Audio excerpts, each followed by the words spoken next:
vereador Tomás Henrique. Vossa Excelência tem um tempo de 10 minutos, vereador. Obrigado, presidente. Tratar alguns temas hoje aqui. Um deles é derrubando mitos, né, que muitas vezes se consolidam aqui no município. As pessoas, vendo determinada realidade, acreditam naquilo, e se a gente não mostrar realmente o que acontece nos bastidores, como a cidade tem encaminhado, por vezes as pessoas permanecem no engano. E é o mito do bom gestor, né, do ex-prefeito Felício como um bom gestor.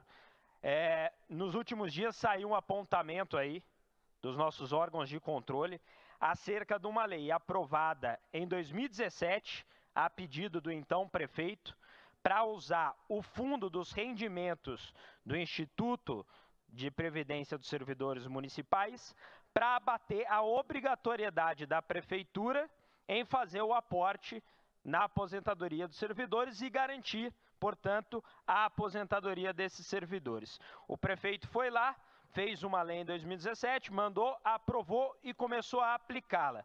O que aconteceu? Infelizmente, a nossa justiça, por vezes, é um pouco morosa, lenta, e os maus políticos, os maus gestores, se aproveitam disso. Só agora saiu o resultado, o apontamento de que essa lei era inconstitucional.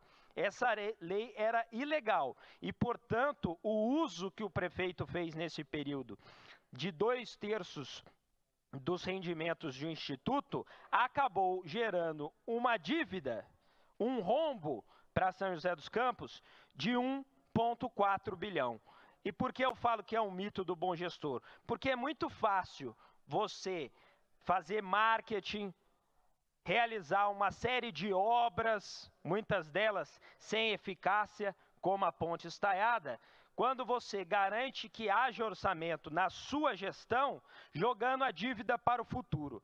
Eu tenho certeza que o prefeito Felício, então prefeito, ele tinha assessoramento disponível para saber que a lei que ele apresentou em 2017 à Câmara Municipal era muito provavelmente legal. Ele tinha esses apontamentos, mas ele deve ter pensado, dane-se, depois que o negócio for apontado pela Justiça como ilegal, eu já consegui pedalar esse orçamento para ter dinheiro em caixa para posar de bom prefeito. Enquanto isso, jogo a dívida para o futuro e os futuros prefeitos e a sociedade joseense e o pagador de impostos que se lasque, que se vire. Agora, com esse apontamento, 1,4 bilhão, a gente está falando de quase 1/3 de um orçamento anual do município de São José dos Campos, que terá que ser pago, se nada mudar, nos próximos 5 anos, porque o bonitão mandou uma lei inconstitucional para garantir dinheiro na caixinha dele e que se lasque o futuro do pagador de imposto. Então é isso que eu quero revelar para o joseense. E é isso que tem que ficar bastante claro, porque essa prática não é pontual, é reiterada. Quando aconteceu também a dívida com o Instituto, com o IPSM, o mesmo Instituto, o prefeito veio e mandou um projeto para parcelar em 20 anos. Então é muito fácil você fazer dívida e mandar para 4, 5 gestões futuras pagarem. Aí fica fácil você ser um bom gestor e é exatamente isso que é a característica dos maus prefeitos, dos maus políticos e dos maus gestores. Aqueles que pensam apenas em si, em sua própria administração e não a longo prazo no futuro da cidade. Então o mito do bom gestor, do bom prefeito, é uma fraude que tem se demonstrado cada vez mais e que com certeza o joseense vai perceber cada vez mais que for se revelando esses planos mirabolantes. Aproveitando o ensejo, nós discutimos aqui também sobre o transporte público, são 3 bilhões, como foi dito aqui, espaçados ao longo de 15 anos, mas é mais uma vez uma dívida sendo legada para as futuras gerações. Vai dar certo? Não vai dar certo? Ninguém sabe. Sabe por quê?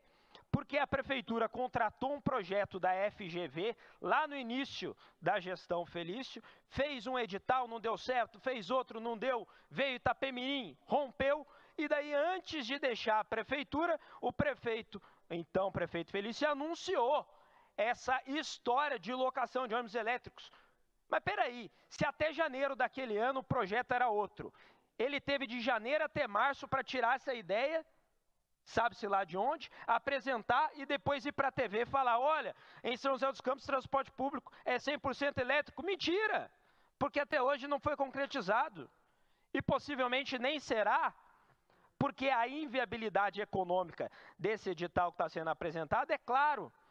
Até porque a própria empresa que vai operacionalizar não tem sequer capital de mercado, igual o valor do edital que está assumindo a despesa em 15 anos. Então, tudo isso demonstra a irresponsabilidade de um ex-gestor e agora vice-governador ególatra que pensa apenas em si e sua administração e passa a dívida para as futuras gerações joseenses. Talvez ele já sabia que ia abandonar a cidade para fazer um voo próprio pessoal particular, então dane-se quem vai ficar com a conta, mesmo que seja para o prefeito, que é inclusive aliado dele e que vai ter que se virar com isso. Antes de terminar, também comentar mais uma conquista, também com a nossa contribuição de levantar essa bandeira. Nós tivemos presidindo aqui na Câmara Municipal a Comissão de Estudos de Regularização Fundiária, que deu oportunidade para moradores de diversas regiões da nossa cidade de discutir as possíveis soluções para a nossa regularização. Eu sempre falo, regularização é dinheiro, tem que ter investimento, tem que ser tratado como prioridade. Como vocês podem ver, não é prioridade da atual administração do PSD investir em regularização fundiária. Então, o que sobrou, por exemplo, para a Associação dos Bairros Águas de Avaí e Chácaras de Canindu, foi acionar a Prefeitura na Justiça, junto com a Defensoria Pública, Dr. Jairo Salvador, e ganharam. E tiveram um posicionamento favorável da Justiça, que mandou a Prefeitura fazer a regularização fundiária desses bairros. Mais uma conquista, né, dentro da lei e da legalidade, demonstrando que as nossas lutas são sim legítimas, devem sim ser prioritárias e que o descumprimento da Prefeitura, das leis que ela própria elabora, né, no nosso plano municipal de regularização fundiária, que nunca foi feito, que estava previsto no plano diretor, mas nunca foi feito, já havia a pretensão, né, o sonho, a vontade de fazer regularização fundiária, mas a própria administração descumpre as próprias leis que aprova. Felizmente, por vezes, a Justiça age com felicidade. Neste caso, a Associação de Moradores, junto com a Defensoria Pública, conquistou uma grande vitória e eu espero que o prefeito tenha a responsabilidade de fazer a alocação orçamentária para cumprir aquilo que a Justiça indicou como necessário para o município. Hoje são esses assuntos que eu trago. Obrigado, presidente.